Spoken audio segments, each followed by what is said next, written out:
Bonjour, c'est Corinne et j'espère que vous allez bien. Merci de tous vos petits messages au quotidien, de vos invitations et de vos remarques tout aussi constructives, ça fait vraiment plaisir. C'est parti pour une petite analyse de la dernière vidéo de Qui vous savez. Tout d'abord, mon ressenti global sur ton enquête.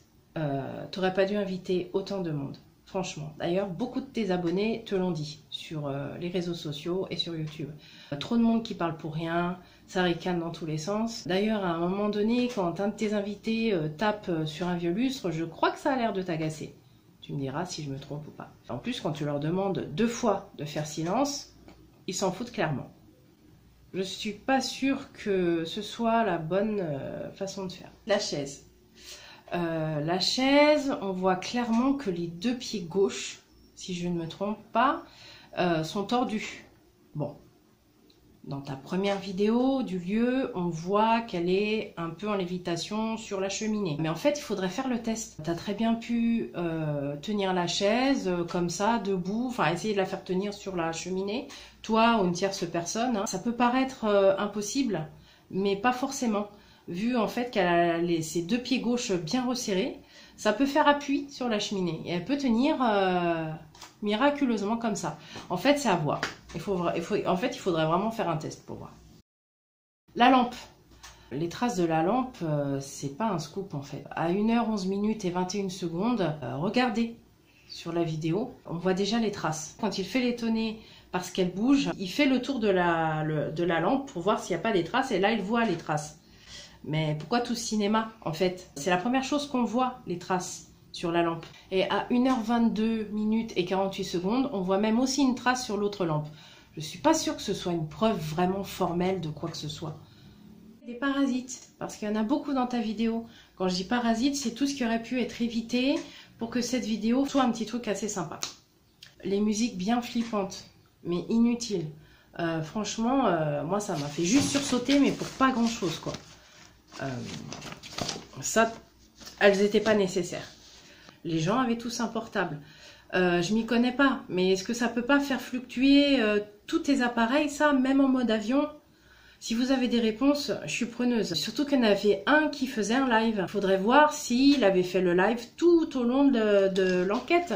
Auquel cas, ces fluctuations, elles sont pas le fruit d'une quelconque entité. Ça pourrait s'expliquer par les ondes de tous les portables. Les fluctuations de température. Encore une fois, je ne m'y connais pas, mais plus on avance dans la nuit et plus la température baisse pour remonter ensuite au petit matin, ou pas. Après, que tu aies des différences de minute en minute à tel endroit, enfin sur un même endroit, dans une même pièce, est-ce que c'est normal ou pas? Je ne sais pas, si tu prends la température face à un mur qui est constamment exposé au vent, peut-être que la température sera plus basse que si tu la prenais sur un autre mur. Je ne sais pas si vous m'avez bien comprise. Est-ce que la température, quand on pointe l'appareil, est-ce que ça prend la température de la pièce ou si c'est la température des murs que l'on teste? Tout ça fait que ce ne sont pas des preuves fiables pour moi, en tout cas. Les PVE. Y en a qui sont, alors ça c'est un truc impressionnant et positif, il y en a qui sont vraiment très étranges, notamment celui qui nomme le prénom d'une de tes abonnées ou de tes invités. Il y a aussi le pousse-toi ou le pas du tout, ça c'est super bien, ça peut effectivement se faire poser des questions. Donc ces PVE là, franchement, bravo. Les questions, moi je pense qu'il faut... mais j'ai jamais fait d'enquête, mais voilà, d'après tout ce que j'ai vu, ce que j'ai entendu, ce que j'ai lu, il faut éviter peut-être de poser des questions fermées, c'est-à-dire que l'entité n'a pas d'autre choix que de répondre par oui ou non. Je sais pas moi, prends un stylo bleu par exemple, ou rouge, ou n'importe, un stylo, tu demandes à l'entité quelle est la couleur de ton stylo. Si elle répond bleu, si tu captes bleu, là, c'est cool, c'est super, c'est paranormal, il n'y a pas de doute.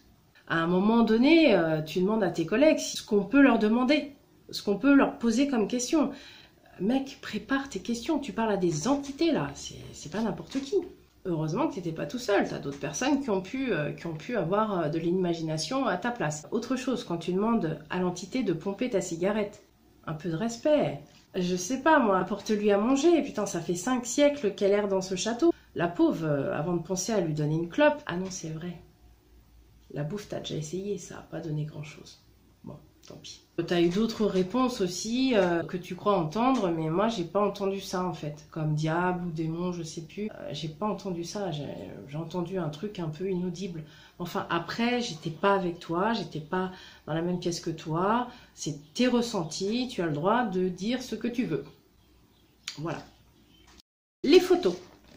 Alors, les photos, entre la jeune femme qui tient sa lampe dans la bouche en même temps qu'elle fait des prises et toi et tes lumières de caméra, est-ce que tu crois pas que l'explication que tu donnes aux phénomènes qui apparaissent sur ta photo, c'est un peu erroné? Je sais pas, j'aurais des doutes. C'est peut-être une lumière, je sais pas. Surtout qu'en plus, quand on voit que tu prends les prises, il y a aussi sur ta facecam, on voit la petite image où tu prends ta tête en gros plan, on voit des petits halos de lumière déjà. Est-ce que c'est pas le reflet aussi voilà, j'imagine des choses, mais pour moi, c'est pas, voilà, ça veut rien dire. C'est pas non plus un truc de fou, quoi. On n'a pas besoin de faire sursauter les gens. Je sais pas. C'est mon impression, hein, je sais pas. En résumé, quelques PVE assez troublants, il faut l'admettre, et un titre bien claquant pour pas grand chose, parce que je trouve que les traces peuvent s'expliquer d'une autre manière. Les traces de la lampe, bien sûr, je suis pas sûre que ce soit le diable qui les ait faites. À voir, à réfléchir. Bref, pourquoi analyser ta petite vidéo? Deux choses. Parce que j'ai toujours eu des choses à te dire, même quand j'étais fan de toi. Je me taisais parce que je me disais, oh mais pourquoi, ça sert à rien tout ça.